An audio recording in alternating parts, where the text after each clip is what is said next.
everyone, welcome to Jack and Cat Adventures. Today we're going to be making the hot cocoa bombs. So let's get started. You're going to need to melt some chocolate, whatever kind you want, white, milk, dark, it doesn't matter. Melt it till it's smooth. Now if you don't know how to melt the chocolate, we did a whole series on breaking down the chocolate, making the coloring it and all that kind of stuff. So go back to that video and it'll explain everything you need to know about chocolate, okay? Because we're just going to do this really simple, fast thing today. So what you're going to need is you're going to need your hot cocoa bomb molds. I just bought the smaller ones because I think with the way the cups are, the mouth of the cups are not that big. So I want to make sure that it fits in. So what I'm going to do is I'm just going to put some chocolate into the mold, and it doesn't have to be perfect. What you're trying to do is you want to bring it all the way up to the tip because on these sides, because you need that little extra chocolate and a little bit extra thickness there to make sure that they will hold together when we put them together, okay? So like I said, you don't need a lot of chocolate. You're just trying to get through and make sure you don't have like any holes or anything like that. And if you do, we'll go back through and we'll redo the inside. Okay, so I'm just going to do that with a couple of these. Just bring it up with your spoon.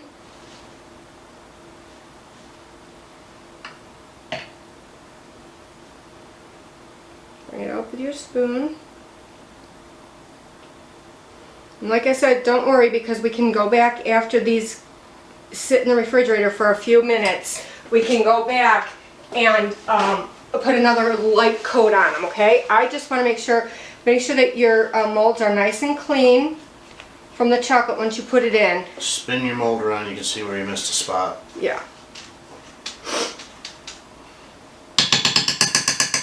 And I have enough in there, so I'm just going to bring it up. There you go. Okay, that looks perfect. Looks pretty good. Okay, and so just keep doing that. Like I said, you don't need a lot in the first go around.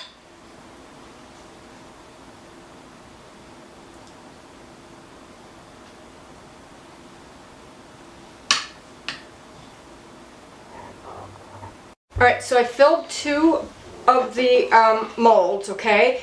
And now I know I'm going to have to go back through a second time with a really light coat just to fill in, but you want to make sure that you get these sides at the top, make sure they're thick enough because that's what's going to hold that bomb together, okay? So I'm going to put these in the refrigerator for probably about 5 minutes and then we'll come back. Alright, my mold came out, took about 5 minutes, make sure it's hardened, and I'm just going to do a very light coat just to make sure they're coated really well. And don't really worry about what the inside looks like because you're not going to see it. Just make sure you have enough on that rim that it'll hold the 2 pieces together, okay? That's our main concern.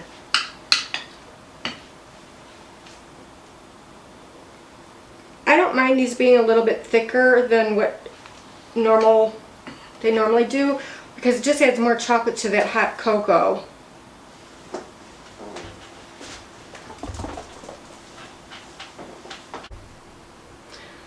Alright, so I did my second coat on these. I'm going to put these back in the refrigerator for about 5 minutes or until the chocolate is hardened. And in the meantime, while that's going on, get whatever you're using of hot cocoa, get that ready. If you're using marshmallows, get that ready. And we'll show you how to fill them next. Alright, so I had my second coat on. It's nice and hard, so we're going to pop these out gently. So just turn them over on some parchment paper and just lightly kind of pull away as you put your thumb in the middle, okay?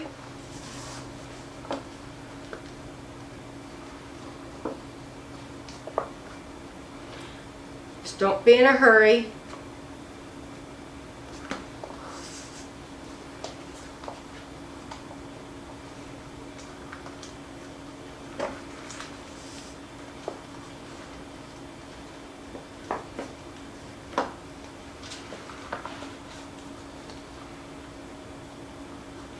If it happens to break, Just put the chocolate back into your chocolate and remelt it and make another one. It's not a big deal. Well, I thought maybe I'd just eat it if it broke. Oh, okay. Well, you can eat it too. All right, so what I'm going to do is set these up here, because what I'm looking for now is I want to see which half looks better for my top. I want to make sure there's no air bubbles in any of it. If there's air bubbles, I'm going to put that one on the bottom.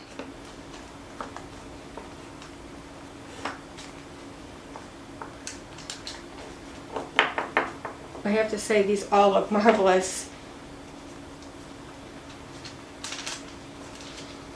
Okay, now what you're going to want to do is, while they're like this, it doesn't matter what I do for top or bottom, I like them all.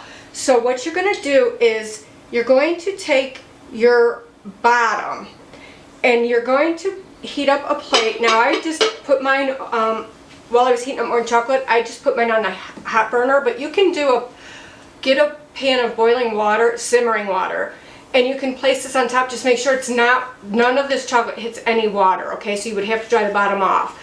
So I just use this plate warmer here, so it works great. So what I'm going to do is I'm just going to put this on here, and as soon as I start seeing some chocolate melting, I'm going to turn it a couple times. And that smooths out your edge, okay?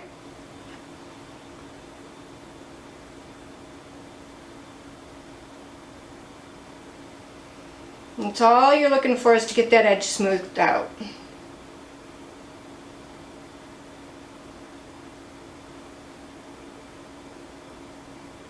Now if your plate starts to cool down, just put it back on the burner here.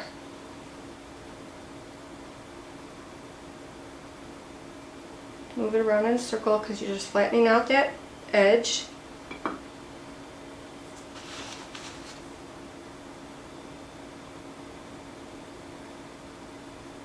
Okay, now you're going to take about 1 tablespoon of your cocoa mix. Now it depends on how much chocolate you actually put in your mold is how much you're going to use. Because if it's deeper, you'll use more. If it's shallower, you'll use less, okay? So I'm just going to put about, we'll see what a tablespoon or a little less looks like. Okay, I'm going to do just a little less, because I want to put some marshmallows in too.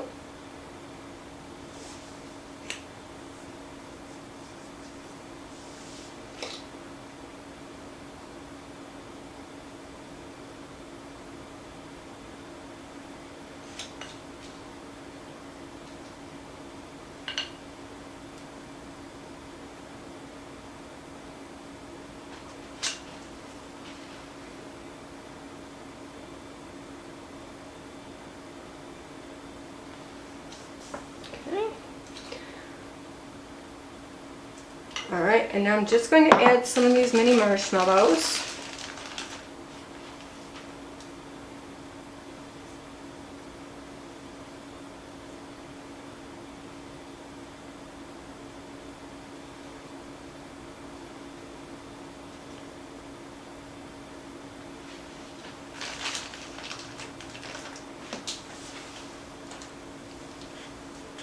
Okay. This is great to do if you have a lot of chocolate left over for making your cookie tray chocolate. You can use that chocolate up. I'm going to do some milk chocolate and dark chocolate of these. Just use up my chocolate.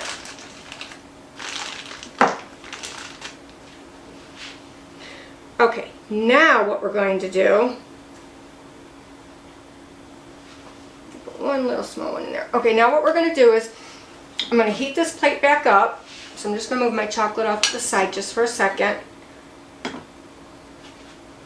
That's pretty hot. Let me get a hot pad. Okay, just set that off to the side just for a second. Don't let it get cold. This plate will not take long to heat up.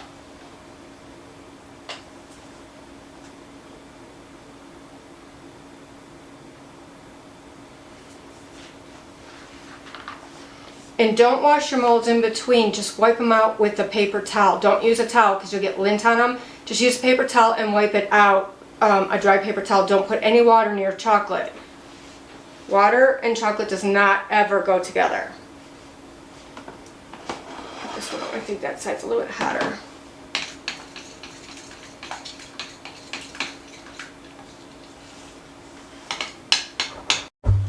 Alright, so now take your top and do the same thing.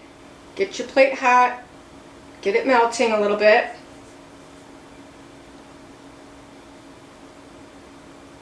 And then you're just going to put it on the top of the other chocolate. And that's it. Just leave it like that. You can, if you need more chocolate, you can run your finger around the edge like so. I don't like to handle my chocolate too much because it gets fingerprints all over it. I should have bought some cloth gloves. I didn't even think about it. But there's your bomb, and I'm going to show you once they get tight together, I'm going to show you how to finish them.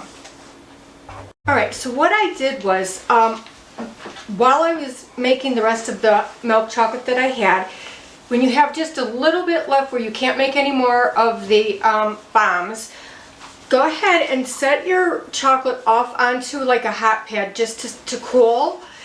And when you're done and all these are put together, you're going to want this almost cold. I mean, like, you know, a little cooler than room temperature where you can handle it, because we want it not to melt the outside of our balls, okay? So I'm not real great at this, but I think if you start from farther back and you just kind of go back and forth like this, it works really well. So we'll see.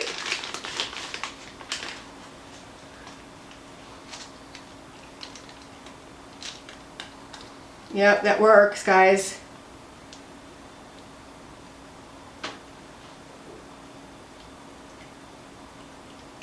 And then what I'm going to do, I'm going to do a couple across, make it look really cute.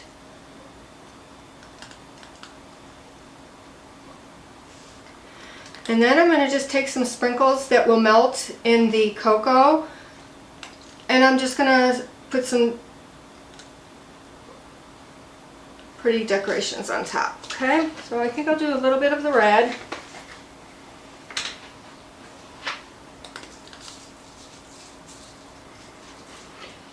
And I also got some really cute cupcake liners that I'm going to put these in.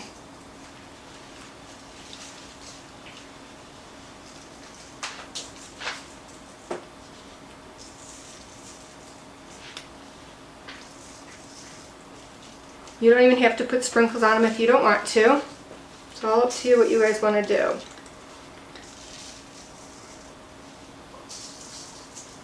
Might have to put a little more chocolate on to get the sprinkles to stick. Yeah.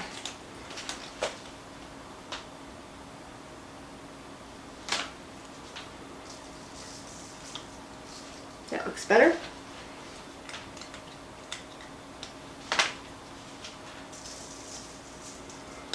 And then I think I'll do the dark chocolate another color. I'll see what I got here and probably do something, maybe red, green, and white.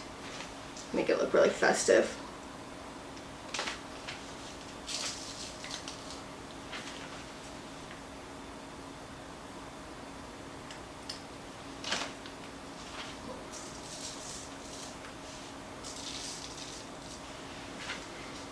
Alright, so now you're going to either put these in the refrigerator where they won't get wet, or keep them in a dry, cool place. I'm going to actually show you how I'm going to bag these after they dry. So I'll come back and show you how to do that next. Alright, so here's our finished product. They came out really cute, you guys. Just know that this takes a lot of time to do. It's easy, but it's messy. So make sure you save some time just to put forth for this, okay? So what I did was I just took some muffin liners, and I'm just putting the balls in a muffin liner. I got these boxes at the dollar store. You put them together, and then we took some of that shiny box filler. I just put that in, and then I'm just going to put one of each of these in. Now the blue are for the boys and the purple are for the girls. So this is what it looks like. Can you come over and show Jack? Look how cute that is, you guys. Alright. So let me know if you try this and how you liked it. Please like, share, comment, and subscribe. And remember, you do you. Okay, and I just wanted to remind you guys too, I got these little stickers that I'm writing on, and I'm putting them on the top of the box, and it's a 6 to 8 ounces of hot milk. Place the cocoa bomb in the hot milk and enjoy. And that's all you need to do is put that on there so people know what they need to do with the cocoa bombs, okay? Or you can even take a black marker and write on the inside of the lid. Just as easy, all right?